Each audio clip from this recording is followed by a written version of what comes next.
Get off that chair, you black monkey! I'm waiting for someone. Go away, boy. Boy? You just called me boy. You filthy, stinking old monkey. Ha ha! Watch your words. I'm twice your age. Get up! While I'm talking to you! Get up! I said go away. Then a cruel smile curled at the corners of his lips. He glanced at the men behind him, and they understood. 6 figures huddled together in a circle. Boots crunched on dry leaves. The chair blocked Theodore's view. No escape. A heavy red brick was pried loose from the flower bed. Kyle clutched it tightly, slowly lifted it up. Just seconds later, the SUV parked right next to this chaotic scene, and when the man stepped out, it sent shivers down everyone's spines. Let me take you back to how this Sunday morning actually began at Maplewood Park. The morning light fell soft and golden across Maplewood Community Park. It was Sunday, just after 11. A gentle breeze carried the smell of cut grass and someone's barbecue starting up 2 streets over. Maplewood sat right in the middle of a quiet suburban neighborhood in Springfield, Virginia. The kind of place where joggers waved at strangers and old folks knew each other by first name. A young mother pushed a stroller along the path. An older gentleman walked his small dog near the duck pond. 2 boys raced their bikes around the playground. There was no security guard on duty. Sunday mornings were usually too peaceful to need one. Theodore Taylor walked in from the east entrance at exactly 11. He wore a navy polo shirt tucked into pressed khakis. His old Oxford shoes had been polished that morning, the leather cracked but cared for. The flat cap on his head had survived 3 winters and refused to retire. He carried a small paper bag in his left hand. Inside was a fresh box of Krispy Kreme strawberry frosted donuts, 6 pieces, still warm. His little brother's favorite since they were boys in Brooklyn. A child's sneaker lay abandoned on the path near the playground. Theo bent down, picked it up, and walked it over to the young mother chasing her toddler in circles. She thanked him 3 times. Theo just tipped his cap and kept walking. He sat down on his usual bench beneath the maple tree. The wood was warm from the sun. The maple leaves above him whispered in the breeze, and a single yellow leaf drifted down and landed on his knee. He brushed it off and smiled. From his pocket came a worn copy of Just Mercy by Bryan Stevenson. The spine was cracked. The pages were dog-eared. He opened to chapter 4 and pulled out his phone. He called Maya. His granddaughter answered on the second ring. 8 years old, 2 front teeth missing, a drawing of a bumblebee on the wall behind her. She held a piece of paper to the camera with both small hands. "Granddaddy, look! It's you and Uncle Terry." Theo laughed softly. The drawing showed 2 stick figures. One had a cap. The other had little stars on his shoulders. "That's the most handsome picture of us I ever did see, baby." "Strawberry, Granddaddy! Did you get strawberry?" "6 of 'em, baby girl. 1 for me, 1 for Uncle Terry, and 4 extra in case he eats fast." Maya giggled and waved goodbye. Theo lowered the phone and stared at his wallpaper for a long moment. It showed him and his late wife on a beach in North Carolina 4 summers ago. She had been gone for 4 years now. He still kept the photo where he could see it every day. A small text notification appeared at the top of the screen. It was from Terry. "Running 15 minutes late. Pentagon briefing ran over. Be there at 11:50. Love you, brother." Theo smiled and typed back. "Take your time, little brother. I got my donuts and my book." He added a small red heart and slid the phone back into his pocket. 2 brothers from the projects in Brooklyn. One became a cop. One became a general. Their mother still lived in the same Bronx apartment, the one with the loose floorboard in the kitchen. She refused to move. She said the floorboard was lucky. Theo opened his book and read 2 pages. A familiar voice called out from down the path. Morning, Theo. Waiting for the general again? Loretta Brown waved as her little Yorkshire Terrier sniffed at a dandelion. She was 65 years old, a retired school teacher. She had taught half the children in this neighborhood, and the other half still called her Miss Loretta. He's running late, Loretta, as usual. Tell him my sister still says hello. Theo laughed. She walked on. The morning settled back into its quiet rhythm. Then, from the parking lot to the west, came a different sound. Engines. Big ones. 4 motorcycles, maybe more. The deep growl of a Harley-Davidson V-twin. The kind of sound that makes mothers turn their heads and pull their children just a little bit closer. Theo kept reading, but his ears, the ears of a cop for 30 years, were already counting. The motorcycles roared into the parking lot like a thunderstorm. 4 Harleys and 2 beat-up Ford F-150 pickups, all parked sideways across the painted lines.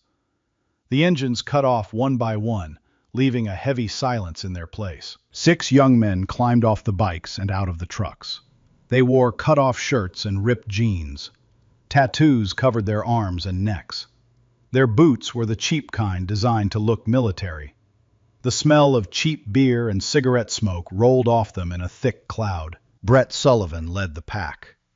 24 years old, blonde hair shaved on the sides, a full-sleeve tattoo on his right arm, and a half-empty Budweiser in his left hand. He spat onto the pavement and looked around with bloodshot eyes. Behind him came Chad Williams, 23. Fuck 12 tattooed across the side of his neck. He was still ranting about being kicked out of the internet cafe an hour ago.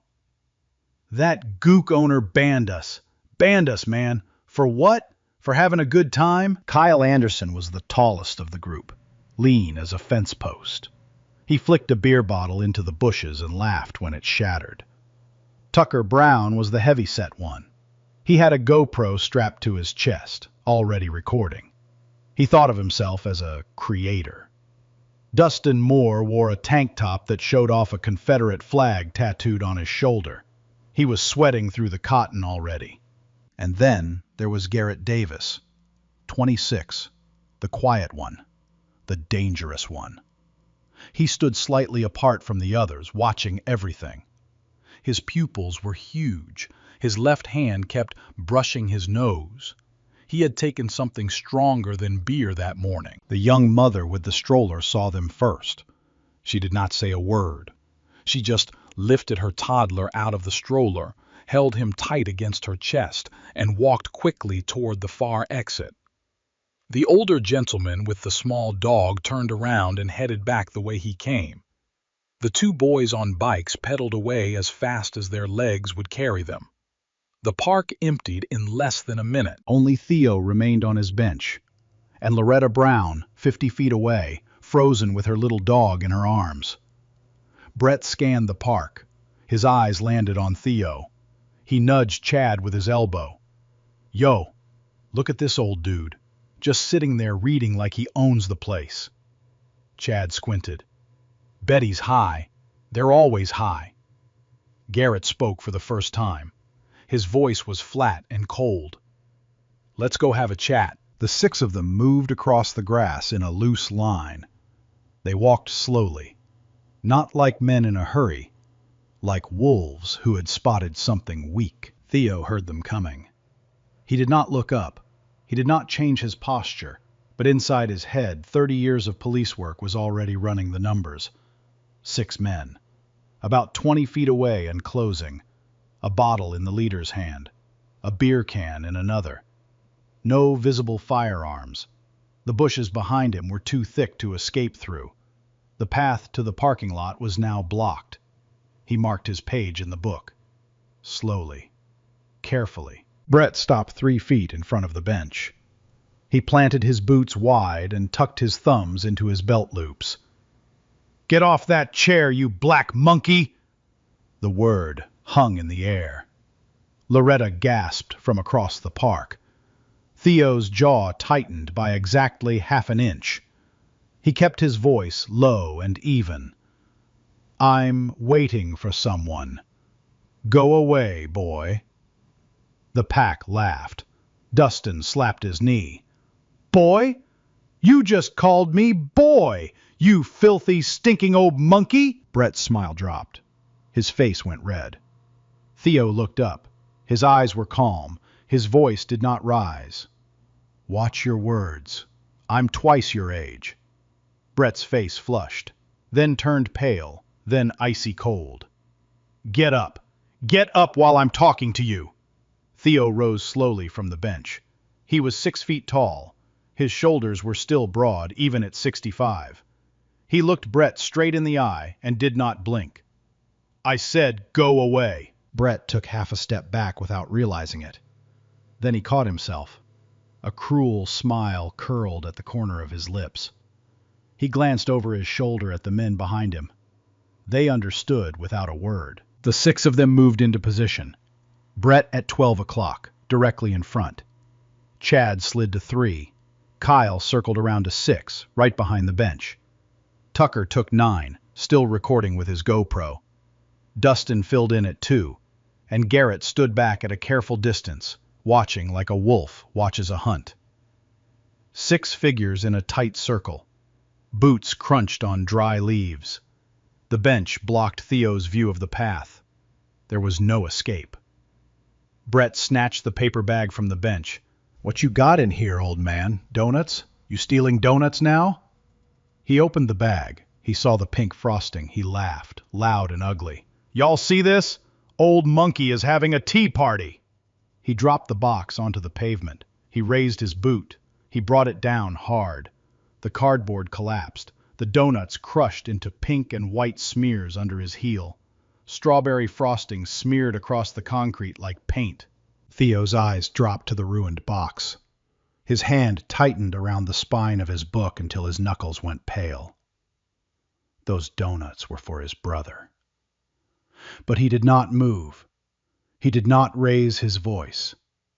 30 years of training kept his feet planted and his breathing slow. Across the park, Loretta Brown's hands were shaking as she pulled out her phone. She started recording with one hand. With the other, she dialed 911. Maplewood Community Park, she whispered into the phone. 6 young men attacking an elderly gentleman. Please send units now. Please, hurry. Back at the bench, Chad leaned in toward Theo's face. The smell of beer and bad teeth filled the air between them. Where you from, old man? Africa? Detroit? They let you out the projects today? Dustin chimed in. Bet he's been in prison. Look at those hands. Those are convict hands. Theo's voice came out steady and clear. Those are NYPD hands. 30 years. The pack paused for half a second. Brett squinted at him. You? A cop? Bullshit. They don't make cops like you. Show me a badge. I'm retired. I don't carry one anymore. Brett laughed like he had just heard the world's worst joke. Convenient. So you're just lying now. He swiped the book from Theo's hand and threw it into the bushes. Just Mercy landed face down in the dirt, pages bent. Tucker zoomed his GoPro in close to Theo's face. Cry for the camera, Grandpa. Come on, give us something good. Theo did not cry. His eyes stayed dry and steady. That, somehow, made the pack angrier than anything else he could have done. Behind him, Kyle moved closer. Without warning, Kyle shoved Theo's shoulder hard from behind. Theo's head snapped forward, his knees buckled. He caught himself on the back of the bench, his hand gripping the wood until splinters dug into his palm. He straightened up slowly. He turned to face Brett. Stand up, old man. Stand up when we're talking to you. Theo was already standing. He stood at his full height, breathing carefully through his nose. Boys, I'm telling you one more time. My brother is on his way. He'll be here in a few minutes. You do not want to be here when he arrives. Garrett spoke up from the back. His pupils were enormous now. His brother? Who the hell is his brother? Let's find out. Garrett reached out one long arm and snatched the phone right out of Theo's shirt pocket. Garrett held up the phone. The screen was unlocked. The last text message glowed bright in the morning sun. He read it out loud, slow and mocking. Running 15 minutes late. Pentagon briefing ran over. Be there at 11:50. Love you, brother. The pack roared with laughter. Brett bent over and slapped his thigh. Pentagon briefing? Yo, this old man thinks he's Jason Bourne. Chad wiped his eyes. His brother is probably a janitor at the Pentagon, cleaning toilets and getting all delusional about it. Tucker zoomed his GoPro in tight on the cracked phone screen. This is the saddest cope I've ever seen. Y'all watching this on the channel? Garrett dropped the phone onto the pavement. He stepped on it once, hard. The screen splintered into a spiderweb of broken glass. The picture of Theo's late wife disappeared under the cracks. Theo watched the phone die. He did not say a word. He just took one slow breath through his nose. Brett stepped right up into Theo's face. His breath stank of stale beer and something sour. Now we wait, old man. We wait for your brother, the one from the Pentagon. And when he shows up, what's he gonna do, huh? What's he gonna do? You don't want to find out, son. Brett froze. His pupils contracted. Something dark passed across his face. Stop calling me that! Brett's open hand came around fast and hard. The slap landed across Theo's left cheek with a wet crack. Theo's head snapped to the side. A thin line of blood opened at the corner of his mouth. Theo did not stagger. He did not raise his fist. He just turned his face slowly back to Brett. He licked the blood off his lip and looked Brett dead in the eye. Something passed across Brett's eyes when Theo said son. Something deeper than rage. For 1/2 second, it looked like Brett heard another voice, a voice from a long time ago, a voice he had spent years trying to forget. Then his face hardened again. From 50 feet away, Loretta Brown was crying into her phone. He's bleeding! They hit him! Where are you? Where are the units? She did not wait for the answer. She started walking toward the bench, her little Yorkshire pressed against her chest, her old legs moving as fast as they could. Hey! Hey, get away from him! I've called the police. They're on the way. The pack turned to look at her. Dustin sneered. Old lady, you want to die today too? Brett pointed at her with one shaking finger. Mind your own business, Karen. Loretta did not stop. She held up her phone like a shield. The red recording light blinked steadily. You are all being recorded. I have every one of your faces, every word. The police are 2 minutes out. Garrett's voice came from the back, cold, almost amused. Then we got 2 minutes. He nodded once at Kyle. Kyle's eyes flicked toward the flower bed beside the path. The bed was bordered with old red bricks. Kyle walked over, bent down, and pried one loose with his fingers. Dirt clung to the bottom of it. A worm wriggled free and dropped back into the soil. The brick weighed about 3 pounds, heavy enough to break a skull. Kyle tossed it lightly from hand to hand. Then he tightened his grip. He smiled with all his teeth. Loretta stopped walking. Her free hand came up to cover her mouth. Theo finally raised his voice. Just slightly. Just enough to carry. Boys, listen to me. All of you, listen carefully. The pack turned to look at him. I know you're angry. I know somebody kicked you out of somewhere this morning. I know this isn't really about me. But what you're about to do, you cannot take back. That brick in his hand, if he swings it, you all go to prison. Federal. Hate crime enhancement. Minimum 15 years. Every single one of you. The pack hesitated. Chad's foot shifted backward an inch. Tucker's hand wavered on the GoPro. Dustin licked his lips and looked at Brett for instructions. And then something strange happened to Garrett. He looked at Theo for the first time. Really looked. The calm in the old man's eyes, the way he sat with his back straight, the book in the bushes, the reading glasses still folded in his shirt pocket. For 1/2 second, Garrett saw his father. His father had been a cop too. Philadelphia PD. Killed in a routine traffic stop when Garrett was 12 years old. Garrett still had the folded flag in a box under his bed. His face softened. His mouth opened. He almost said something. Maybe we should... But the cocaine in his bloodstream was hitting its peak. His heart hammered against his ribs. His pupils blew wide open.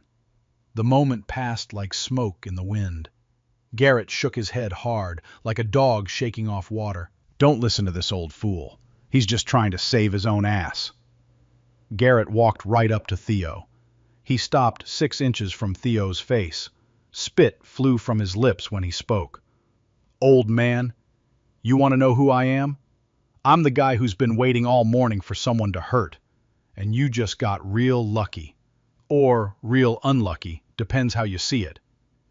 Theo's eyes never left his. Son, I've stared down men twice as dangerous as you. In Brooklyn, in the Bronx, in Queens, for 30 years. You don't scare me. But I'm scared for you. Because what's coming for you in the next 4 minutes is something you cannot fight. Garrett laughed in his face. Yeah? What's coming, old man? Theo glanced at his wristwatch. 11:48. 2 minutes. My little brother. A Springfield police cruiser pulled up to the curb. The lights were flashing. The siren was off. 2 officers stepped out. Officer Bradley Hayes was 24 years old, 5 months on the force. His uniform still looked too new. His hand drifted to the grip of his sidearm as he took in the scene. His partner was Officer Walsh, 50 years old, 25 years on the job. He did not draw his weapon. He stayed close to the cruiser door. His face was the color of old paper. Walsh saw the brick in Kyle's hand. He saw the blood on Theo's mouth. He saw the way Garrett's pupils were dilated. He saw 6 against 2. His hands began to shake. Hayes started forward. Walsh grabbed his arm hard. Kid, stand back. Wait for backup. But sir, that man is bleeding. Walsh's voice came out cracked and dry. He pulled Hayes closer so the pack could not hear. My wife, Mary. She's at Walter Reed right now. Stage 4, pancreatic. The chemo is killing her faster than the cancer. I have 8 months until my pension goes through. If one of us dies today, kid, who do you think pays for her last 6 months? Who buries her? Her family is gone. I have nobody else. I made a choice. His voice broke on the last word. I made the wrong choice. I know that, but I cannot die today. Wait for backup. Please. Just wait. Hayes swallowed hard. His hand stayed on his weapon. But his feet did not move. Brett glanced toward the cruiser. He saw the cops standing there. He saw them doing nothing. He turned back to Theo with a wide, victorious grin. Look at that! Cops are here, and they ain't doing a single thing. You know why? Because they know what you are. They can see it, just like we can. Theo looked over at Hayes. He spoke just loud enough for the rookie to hear. Officer, I was on the job. NYPD, 30 years. Badge number 8642. Call it in. Hayes heard him. Hayes saw the blood. Hayes knew. Hayes did not move. Hold up. Pause. 6 drunk thugs, 1 retired cop, 2 officers frozen, a brick raised high. Oh my God. If this is where it ends, I am screaming. But just wait.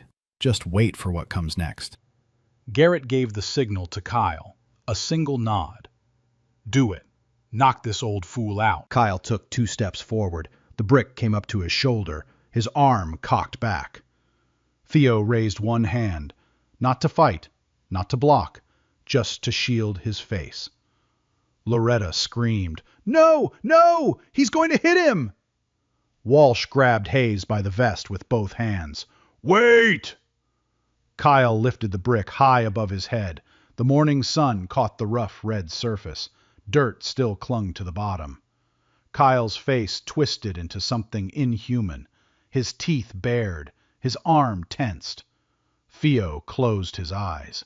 In his mind, he saw his little brother, 6 years old, eating strawberry frosted donuts on the stoop of their Brooklyn apartment. 16 years old, getting his West Point acceptance letter. 40 years old, getting his first star pinned on his shoulder. Last week, calling to confirm Sunday lunch. I love you, Terry. And then, from the parking lot, a sound. The deep, throaty growl of a V8 engine running hot. Then a second one. Then a third. Tires screened against asphalt. The smell of burnt rubber filled the air.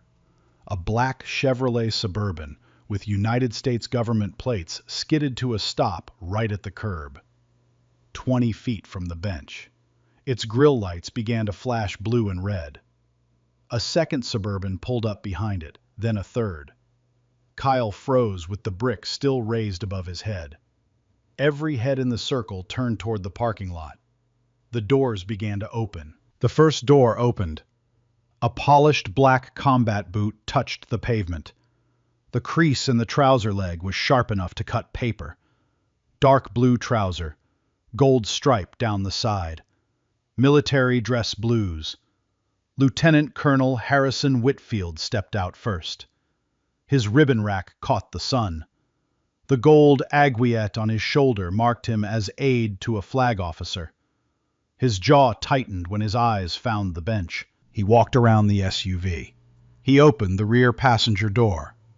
He stood at attention beside it. Then he stepped back. A second pair of boots touched the pavement. Slower, heavier, more deliberate. General Terrence Taylor stepped out of the Suburban. The morning light hit his shoulders first. 4 silver stars on each side. 4. Not 3. Not 2. 4. The kind of rank that sat in rooms with presidents. His chest carried more ribbons than most people see in a lifetime. Silver Star. Bronze Star with Valor. Legion of Merit. Iraq and Afghanistan campaigns stacked above them like a wall. He adjusted his cap with one gloved hand. He turned his head. He saw his brother. He saw the blood on Theo's lip, the crushed donuts, the book in the dirt, the phone in pieces, the 6 men in a ring around the bench, the kid with the brick still raised high. For 1 second, General Taylor's face showed everything. Rage, pain, heartbreak, the grief of a brother, the fury of a soldier. Then it locked down into something else. The face that briefed presidents. The face no enemy on earth wanted to see across a table. 3 more soldiers stepped out of the second Suburban. Military police. M4 carbines slung across their chests. Sergeant Major Owens led them. 25 years in the Rangers. Specialist Wallace and Specialist Bradley flanked him. General Taylor began to walk. He did not rush. The grass crunched softly under his boots. It was the only sound in the entire park. Kyle's arms started to shake. The brick was still high above his head. Brett's Budweiser slipped from his fingers and hit the concrete. Foam splashed across his boots. He did not notice. Chad's face went the color of old milk. Tucker's GoPro slipped sideways. He grabbed at it. He missed. Dustin's knees buckled a little. He caught himself on the back of the bench. Garrett's eyes went wide. The cocaine could not save him now. General Taylor stopped 6 feet from Kyle. He did not raise his voice. His words came out like ice cracking under boots. Drop the brick, right now. Kyle's arm was locked in the air. His brain had stopped working. Brett finally found his voice, high and squeaky. Who the hell are you? Sergeant Major Owens stepped forward. His hand rested on the grip of his M4. You are speaking to General Terrence Taylor, United States Army, Joint Chiefs of Staff. I suggest the young man with the brick puts it down before I put him down. Garrett tried one last time. His voice cracked. This is bullshit. You can't just... General Taylor did not even look at him. I said, drop the brick. The brick fell. It hit the pavement with a heavy thud. Kyle's hands shot up beside his head. Empty. Shaking. General Taylor walked past Kyle as if he were furniture. The pack parted in front of him like water around a stone. He reached the bench. He stopped.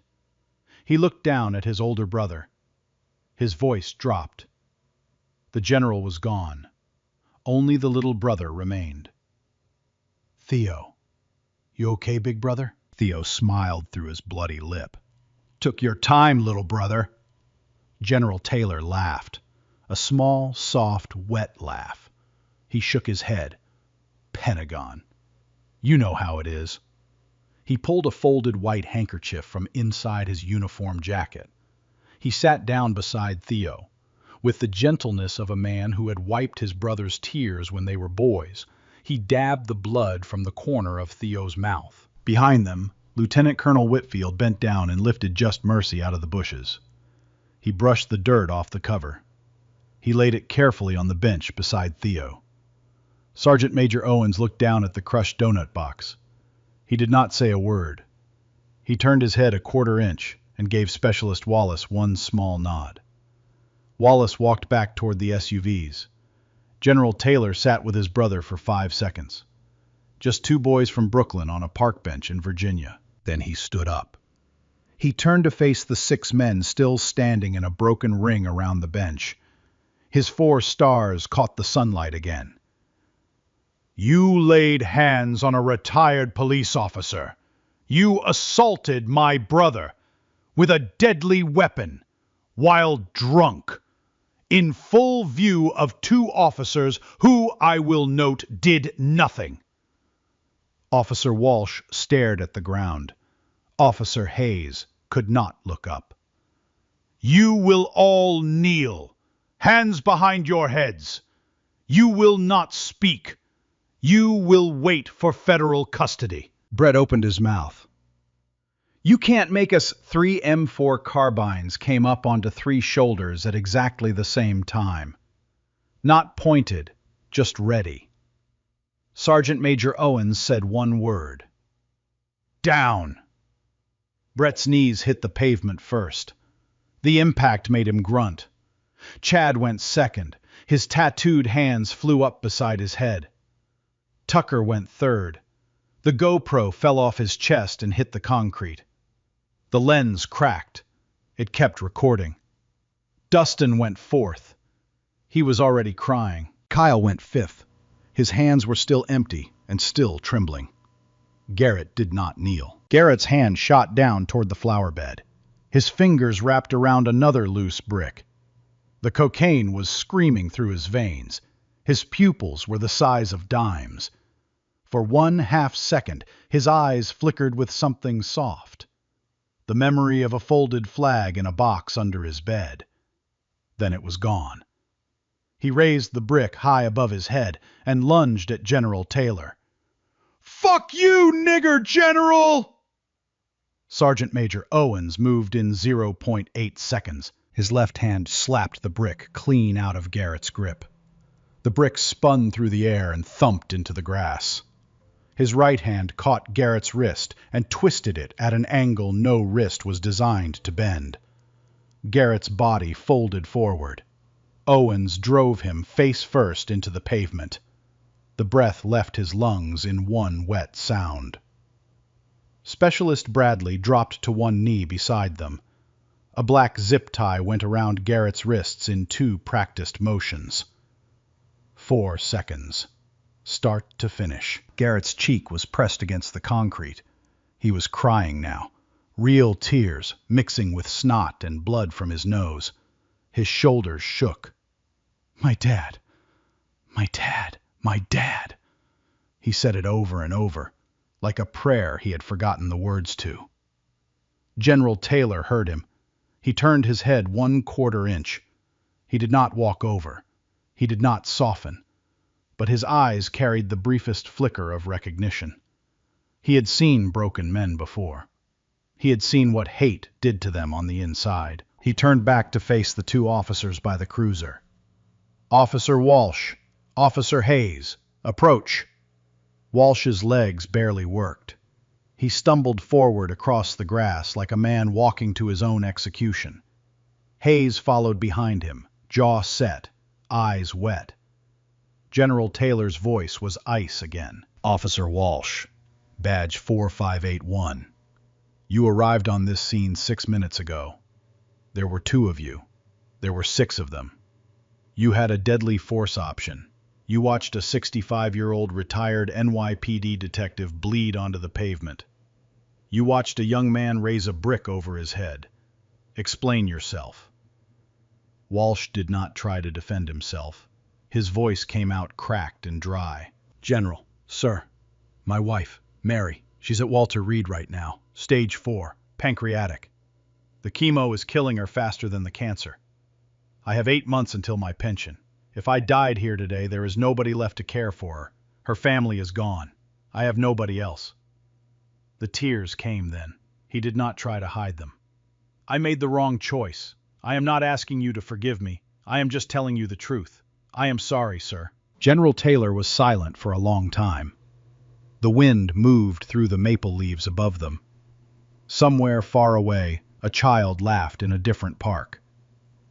"Officer Walsh, I am sorry about your wife. But the law is not sorry. There will be an internal affairs review. There will be a Department of Justice inquiry. And there should be. What you do with that between now and the day you face that board is between you and your conscience." Hayes stepped forward. His voice was steadier than Walsh's. "Sir, with respect, Officer Walsh ordered me to stand down. I should have overridden that order. The responsibility is mine as well, sir." From the bench, Theo finally spoke. His voice was soft. "You learned something today, son. Don't ever stand down again." Hayes blinked hard. He nodded once. Backup arrived in a wave.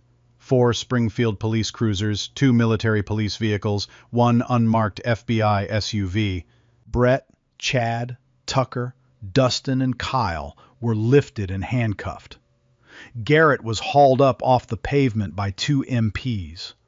Specialist Bradley picked up the cracked GoPro from where it had fallen. He handed it to the FBI agent without a word. Loretta Brown was helped into the front seat of Whitfield Suburban. She would be the chief witness. Specialist Wallace came walking back across the grass. He carried a fresh white box of Krispy Kreme strawberry frosted. He stopped beside the bench. He bent down. He placed the box gently on the wood next to Theo. He gave a single nod. Then he turned and walked back toward the SUVs. Theo looked at the box. He laid one hand flat on top of the lid. He closed his eyes. His brother sat down beside him again. He did not say anything. He just reached over and took his brother's other hand and held it. 2 boys from Brooklyn, on a park bench in Virginia. The morning sun warmed the wood beneath them. The video hit the internet before the SUVs even reached the Pentagon. Loretta Brown's footage was the first to go viral. Steady, clear, unflinching. By the time the evening news began, 18 million people had watched a 65-year-old man bleed on a park bench while 6 tattooed strangers screamed in his face. They watched a brick rise into the air. They watched a 4-star general step out of a black Suburban and end it. The FBI released the GoPro footage during the trial. Tucker Brown had recorded everything from inside the circle. His own camera, his own voice, his own laughter while another man held a brick over his neighbor's skull. That footage racked up 12 million more views in its first weekend. The dashcam recording from Officer Hayes' cruiser was leaked to the Washington Post 3 weeks later. It showed Officer Walsh grabbing the rookie by the vest and telling him to stand down. It showed Hayes hesitate. It showed the entire failure, frame by frame. The hashtag Justice for Theo Taylor trended for 9 straight days. CNN broke into its evening programming. So did MSNBC. So did Fox. America had a new story to argue about. But this time, the story had something rare. It had clear footage, clear witnesses, clear hate, and a clear ending. The identities of the 6 men came out within 48 hours. Brett Sullivan's father, Edmund Sullivan, was a Vietnam veteran who ran a small contracting business in Manassas. The local paper ran a quiet story about him the day after the arrest. His house went silent. His phone stopped ringing.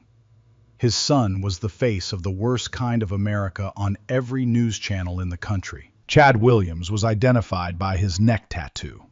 He had been a member of a small white supremacist group in Northern Virginia for 2 years. The FBI used the case to open a wider investigation into the group. 6 more arrests followed in the months ahead. Dustin Moore worked at an insurance company. He was fired within 12 hours of the video going viral. Kyle Anderson was kicked out of his community college. Tucker Brown's small YouTube channel was permanently terminated. His sponsors deleted their tweets and pretended they had never heard of him. Garrett Davis was already on parole for a previous conviction. The parole was revoked the moment the handcuffs went on at the park. The internet cafe owner, a quiet man named Mr. Pham, was interviewed by the local news. He spoke softly into the camera in careful English. They were not customers. They were trouble. I asked them to leave because I knew they would hurt someone today. I am only sorry it was not me. I am only sorry it was Mr. Taylor's brother. A stranger started a fundraiser to thank him for refusing service to violent men. The fundraiser raised $86,000 in 4 days. Mr. Pham used the money to start a small scholarship for local kids. The federal investigation into Officer Walsh moved fast. His personnel file revealed something the public was not expecting. Walsh was not a corrupt officer. He had 3 minor complaints across 25 years. He was an average man on an average career. He was, in the end, just afraid. The Internal Affairs Board took his medical hardship into account. The Department of Justice did not. Walsh pleaded guilty to dereliction of duty. The judge gave him 18 months suspended, 2 years of probation, and mandatory retraining. He lost his pension forever. His wife Mary passed away 4 months later. She never saw the trial finish. Walsh attended the funeral alone. He sat in the back row. He did not speak to anyone. Theo Taylor came to pay his respects at the church door. He did not say anything to Walsh, but he did not turn away either. Sometimes that is the most justice a broken man can give. The federal trial of the 6 men began 9 months after the assault. Alexandria Federal Courthouse, 2 reporters per row, sketch artists in the gallery. Loretta Brown was the star witness. She wore a dignified blue dress and her Sunday hat. She told the story exactly as it happened. She did not exaggerate. She did not cry. The jury believed every single word. Officer Hayes testified for the prosecution. He cried on the stand. He admitted his own failure. He did not try to protect himself. Theo Taylor took the stand for 20 minutes. He spoke calmly. He answered every question with respect. He did not raise his voice once. The defense attorneys did not dare cross-examine him for long. General Terrence Taylor testified for 8 minutes. The defense did not cross-examine him at all. Then came the testimony nobody expected. Brett Sullivan's defense attorney called his father, Edmund Sullivan, to the stand. Edmund was 68 years old. He walked with a cane. His hands shook when he sat down. He had not seen his son in 9 months. Mr. Sullivan, can you tell the court about your son's childhood? Edmund took a long breath. He looked at his son across the courtroom. His son was looking at the floor. I was a Marine. I served 2 tours in Vietnam. I came home with things in my head I never asked for. I drank for 30 years. I hit my boy. I hit him a lot. I taught him that the world is a fight and that you swing first. I am not making excuses. My son did this with his own hands, but he learned it from mine. Your Honor, I am not asking the court to forgive him. I am only asking the court to know. Edmund wiped his eyes. He stepped down from the stand. Brett broke for the first time. He put his face in his hands and sobbed. His shoulders shook in the orange jumpsuit. The courtroom watched in silence.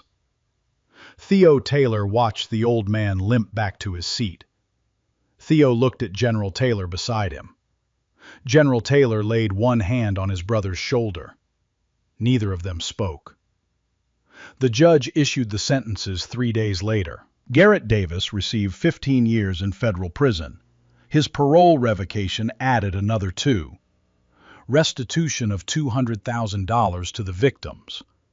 Brett Sullivan received 8 years, restitution of $150,000, 1,000 hours of community service upon release. Chad Williams, Kyle Anderson, and Dustin Moore each received 5 to 6 years, $50,000 fines each. Tucker Brown received 4 years for his role and his recording. Then the judge looked up from his papers. He looked at the row of defendants in their orange jumpsuits. His voice carried across the silent courtroom. You did not encounter a general that morning. You encountered a man. The fact that he turned out to be the general's brother is the only reason this nation heard about what you did. That is the tragedy this court is sentencing today. 1 year later, Maplewood Community Park, Sunday morning. Same maple tree, same bench.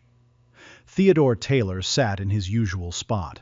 He wore the same navy polo. His hair was a little whiter. The scar at the corner of his mouth had faded but never quite disappeared. Maya sat on his lap. 8 years old.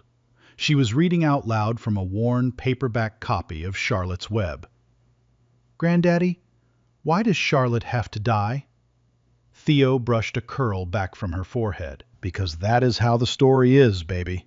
The good ones do not always stay, but they leave something behind. Maya thought for a moment. Then she nodded and kept reading. A bronze plaque had been bolted to the back of the bench. It caught the morning sun. Community Courage Bench, dedicated to those who refuse to look away. Springfield, 2026. The fresh air carried the smell of cut grass and somebody's pancakes from across the street. A young father pushed a stroller along the path. He tipped his cap to Theo. Theo tipped his back. Theo's law had passed the Virginia General Assembly 6 months earlier. The bill required officers to engage in active violence in progress calls. Waiting for backup was no longer a legal shield when a civilian was bleeding.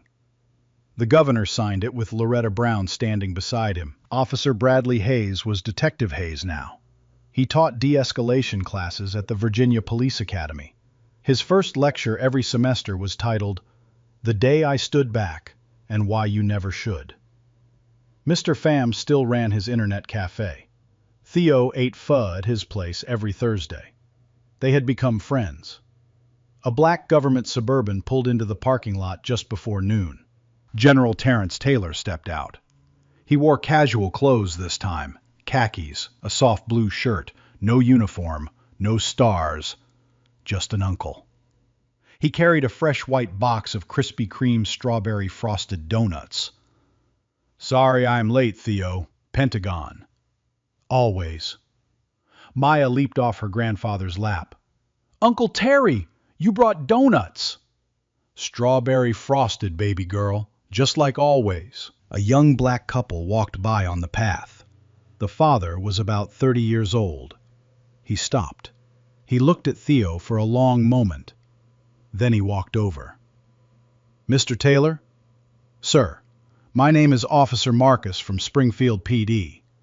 I joined the force after I watched the footage from this bench. I just wanted you to know that, sir.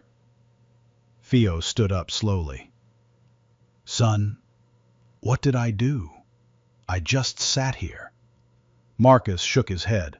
Sir, you sat here when they told you to leave. You did not fight when they hit you. You taught a young rookie what courage looks like. Sir, thank you. Theo took the young man's hand and held it. Then go do the same, son. Sit. When the world tells you to leave, just sit. Marcus nodded. He walked on down the path. Theo sat back down.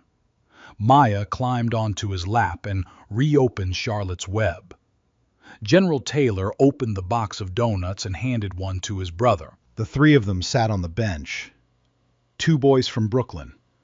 One little girl with pink frosting on her cheek.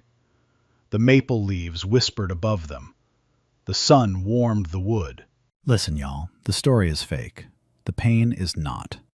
6 guys surrounding one old man for how he looks? That happens every day in this country.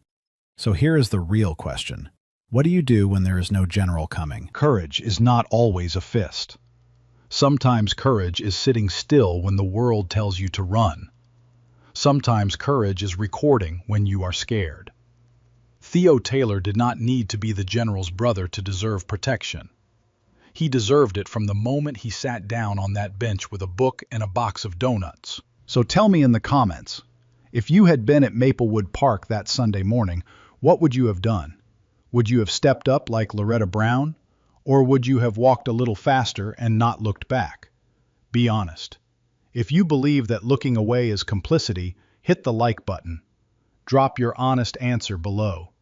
Subscribe for more stories like this one. Share this video with somebody who needs to see it today. Theo Taylor closed his eyes. The sun was warm on his face. His granddaughter laughed. His little brother was beside him. And the morning kept going.